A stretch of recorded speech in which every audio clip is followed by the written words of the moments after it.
L'Éternel est lent à la colère et grand en bonté, pardonnant l'iniquité et la transgression. Et il ne tient nullement le coupable pour innocent. Nombre chapitre 14, verset 18. La bonté de Dieu. Le texte cité en tête de ce feuillet déclare que Dieu est grand en bonté. Un seul est bon. Évangile de Matthieu, chapitre 19, verset 17. Dieu l'est en lui-même, mais au fond, qu'est-ce que la bonté ?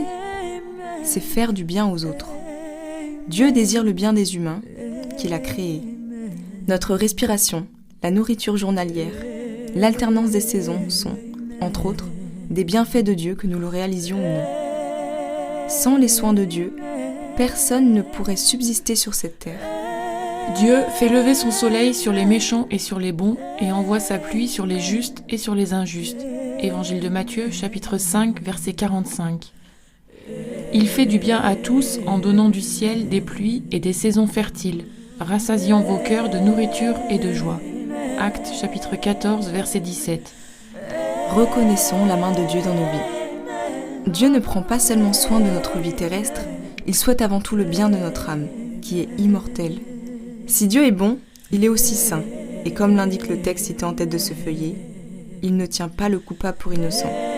Alors, pour pouvoir bénir ces humains, détestables, se haïssant l'un l'autre, il a envoyé Jésus-Christ, son Fils, pour les délivrer de cet état.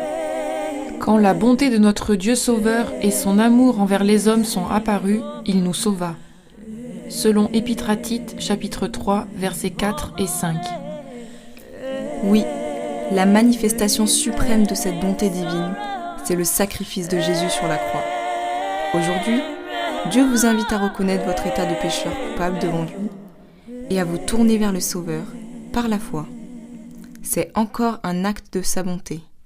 La bonté de Dieu te pousse à la repentance. Épître aux Romains, chapitre 2, verset 4.